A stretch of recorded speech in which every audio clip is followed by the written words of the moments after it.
Recording live from the Northeast Georgia Business RadioX studio. This is Northeast Georgia Business Radio.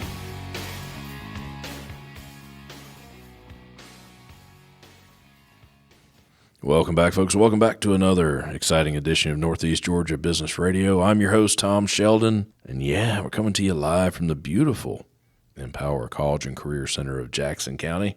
And with me, a great guest. I know all my guests are great, but hey, they are.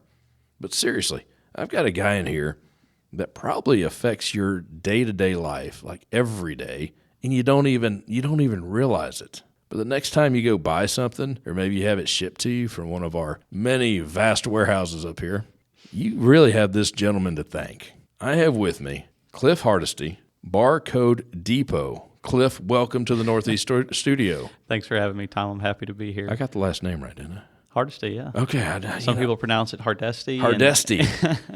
I've heard it. That's your cousin. Yeah. Distant cousin.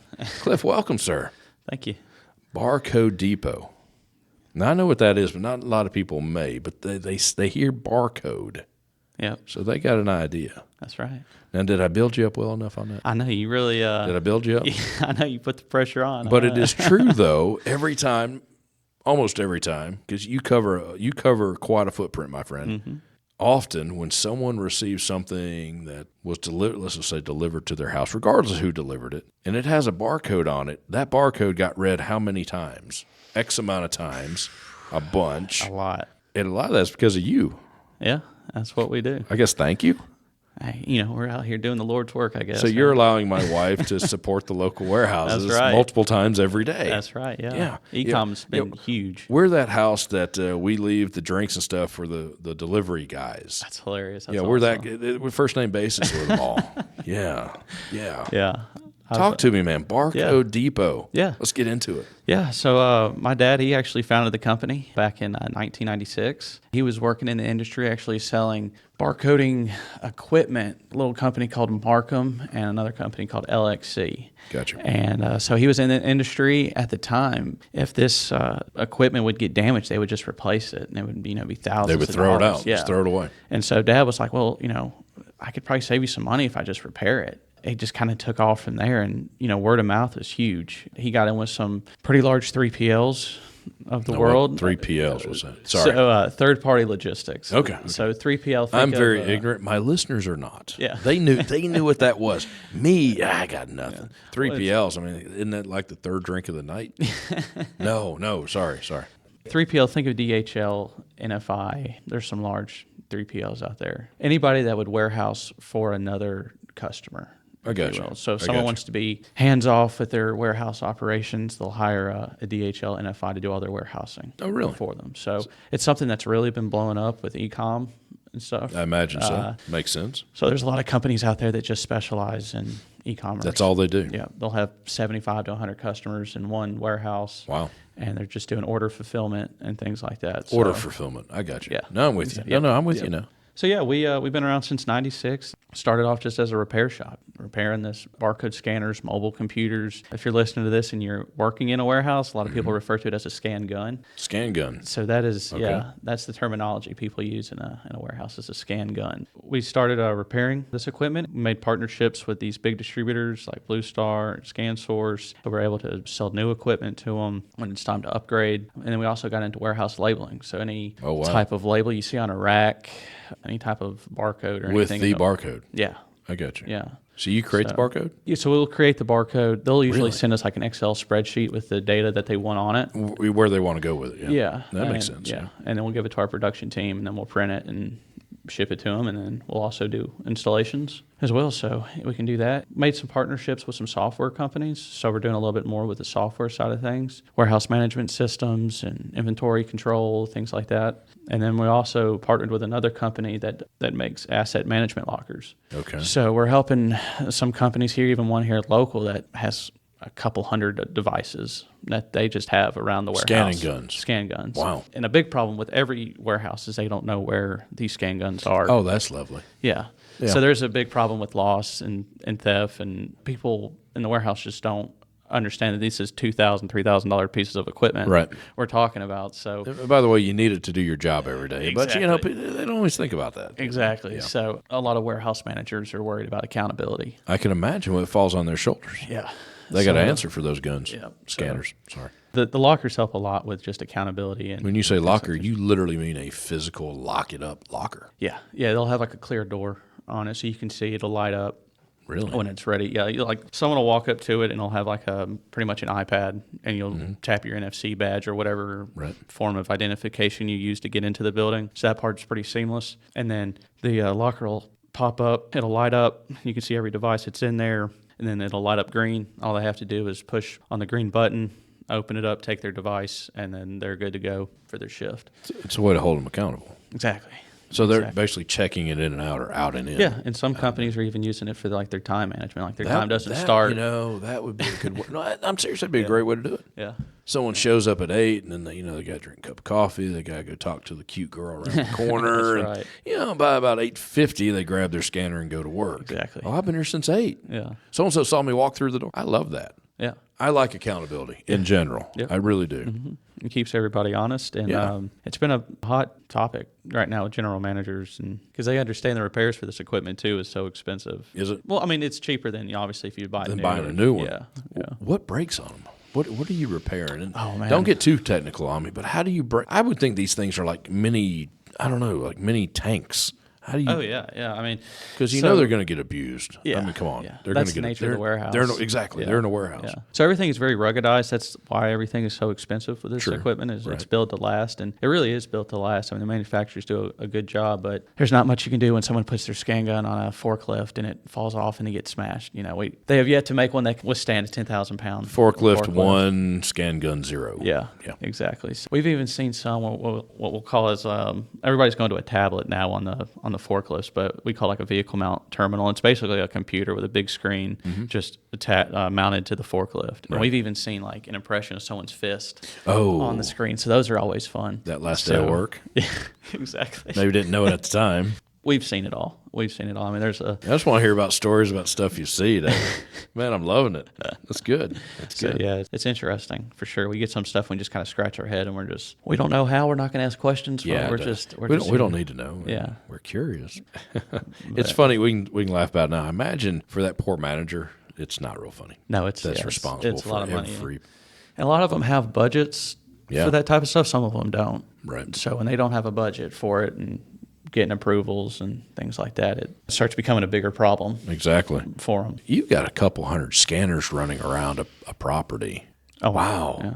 Imagine $500,000 worth of, or even to $1 million, depending on $1 million worth of equipment just running around. You don't even know where it's at. That's kind of an interesting question. I'm glad you brought it up because a lot of times we'll ask our customers, like, do you know what your loss is? Like, do you know how much you're losing? And a lot of times they know it's bad, but they don't want to add it up. They don't want to know. So it's cool. I mean, we have an ROI calculator that we can provide them just to get rough estimates of. They need it. Of how much money that we can save through like repairs. You'll be selling more lockers. I know that. Exactly. Yeah. I'm dead serious. And stuff. So a question I shouldn't ask you, and I won't, but is there a secondary market, shall we say, for these things?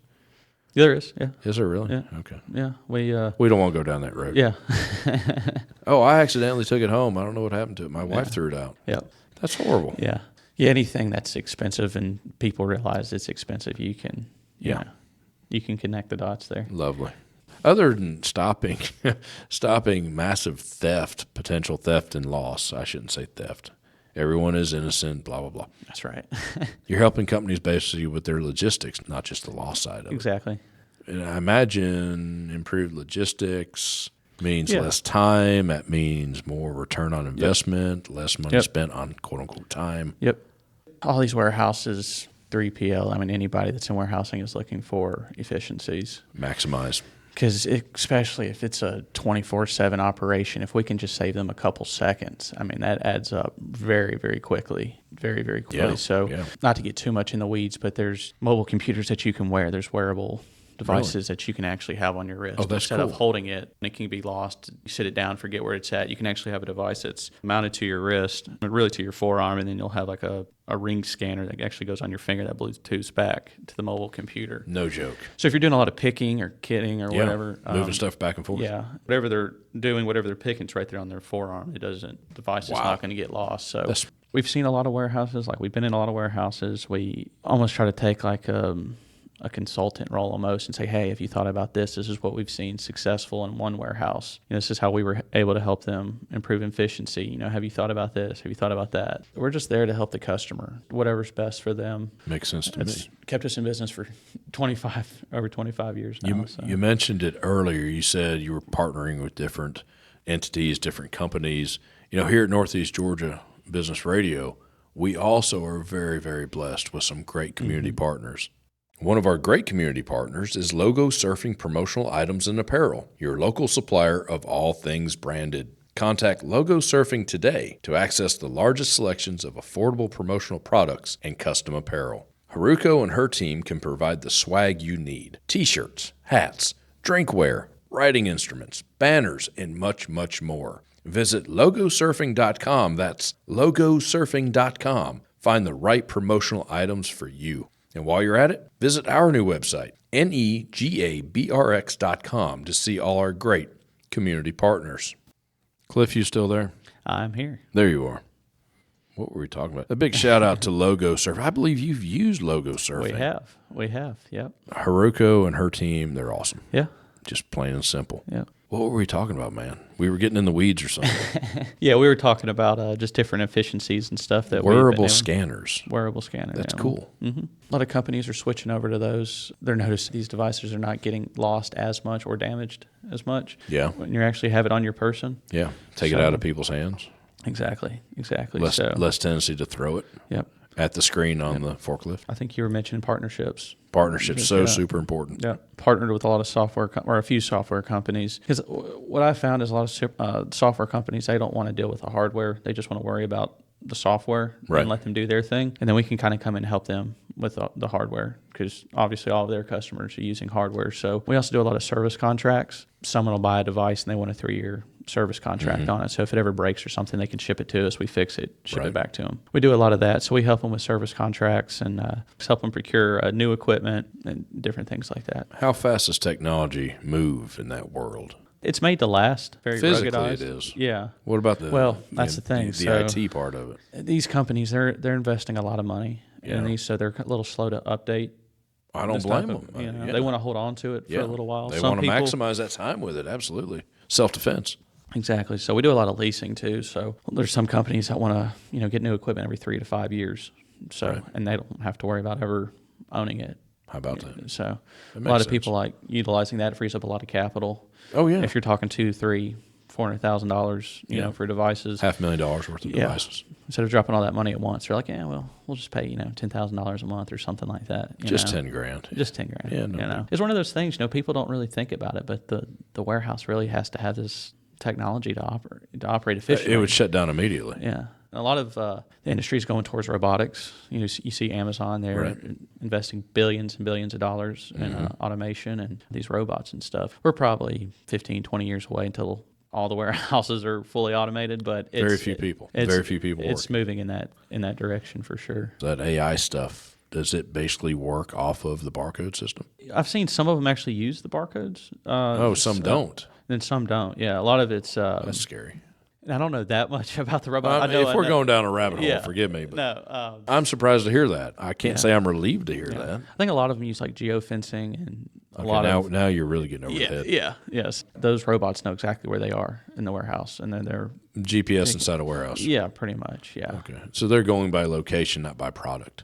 Yeah. But the right product's got to be in that location. And it's all being driven by the software too. I mean, the software just tells them where to go, and they have these sensors on them where they don't really run into each other. Right. Kind of imagine a big Roomba, if you will. That's kind of what they are, and they'll pick up hundreds, if not thousands, of pounds. Oh yeah. Of stuff. And hydraulics. The hydraulics should do almost anything. Take it to a receiving door, and then another robot puts it on the truck. So now, is that a potential future for you for Barcode Depot, working on that software? Someone's got to manage it eventually. Yeah. Yeah. That's part of my. I can see you selling robots one day. I can. Yeah, You're enterprising. You're a smart guy. It's part of the vision for sure, and kind of our future. Is it really? 10-year plan? Sweet. Nice. But it's still so new. Oh yeah, and changing every day, I'm sure. Yeah, it's one of those deals where the manufacturers are still working directly with the end user, Right. because they still have to generate that. I guess the demand's already there, but they have to show the value now. They have to sell the company on the value. They've got to justify X amount of dollars. Yeah, exactly. I can see that. Yeah, that's where the industry is going. Cool. You're a business guy. I have a feeling you're a little older than 25, probably not by much. You're close. No, I don't. He's laughing. I'm an 28. Old man. I'm 28. I'm an old man. You have grown up in this. Yeah. This has been your whole life. This has been my destiny. I can relate to that. Believe me, I lost a bet early in life myself. Not that you lost a bet, but you've been in business all your life. You may be 28 years old, but you really have 20 plus years experience in business. Oh yeah. You do. You do. Are there some just general business pearls of wisdom that you can grant the folks? Hey, this is Northeast Georgia Business Radio, right? That's right. We lean business. Yeah. Anytime we get to hear someone give some pearls of wisdom about business, we take it. That's right. Regardless if they're 28. Yeah. I used to like you 10 minutes ago. I'm kidding. I'm kidding. No, this is all. No, I'm serious. We're talking business, man. No, it's all wisdom. My dad's taught me over the years. And when do we get your dad in here? I know we got to get him in here. It would be fun. He's kind of semi-retired. I'm retired, but I'm here. Yeah, he's got some land. I have a feeling he's a bit of a salesman. A little bit. That would be fun. Yeah, I'm telling you, it'd be fun. He's a good dude. He's probably my age too, so we'd probably hit it off pretty well. Oh yeah. These young guys coming in here. Right. Heck with that. It's funny. He just got him a new tractor, so he's been pilling around on the land on the tractor. As and he should. Yeah. So no. Sorry. Back to business. Back to business. Back to business. business. Growing up, I mean, looking back on it now, I kind of took it for granted back then just how hard Dad worked starting the company. Yeah. And he was in a comfortable sales position when he started the company, and he kind of went off and did his own thing. So I can only imagine the risk that's involved when you go off and you have a Jump kid. off the side of the world, Yeah. But it's worked out well for him. But one thing he's always told me is you pay your vendors first. You pay your employees second. You pay yourself last. Right. Just sound business principles like that is, I think, is what kept us in business for this long. And a lot of our businesses come through word of mouth.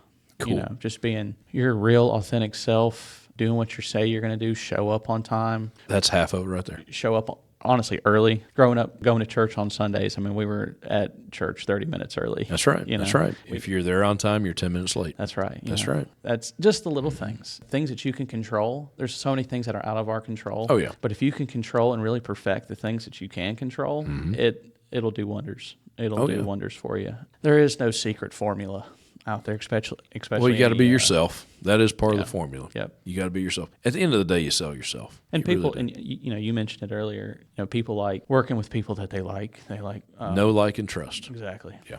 Exactly. And that's why we're so relationship based in our selling. Our customers have been around for 10, 15 years. Right. And they know Gary. They know, and they're starting to know Cliff now. Just building that personal relationship with that current customer base, and then different things that I'm doing on bringing new customers in. But it's been great. It's kind of funny. I just feel like I'm kind of fulfilling my destiny. You kind of are. Yeah. Honestly, you are. So you really are. I know so many people that their dad owned a business and they didn't fulfill. They didn't want to go work in the family company. Oh, I see that all the time. That's the last thing I wanted to do. Oh yeah, I know that. Yeah. I was smart enough to see how we got to live growing up and the vacations we took. Oh yeah. And that's only because of the risk Dad took 10, 15, and 20 you never years realized the pressure on him. No. Now you respect it. Yeah. You totally respect it. Yeah.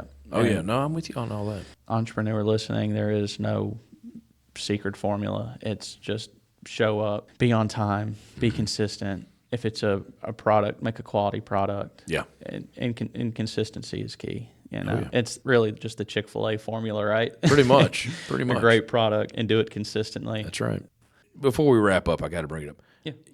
Have you finally gotten past the boss's kid stage? Because I was called the boss's kid, not son, not the boss's kid for years. I was very... And I hated that. Yeah. I was very self-aware of that. I was too. Starting that, and I just didn't want them to think I was just the boss's kid. Entitled, Yeah, who just woke up one day and walked into the situation. Yeah. So You and I have very similar scars, about 25 years apart.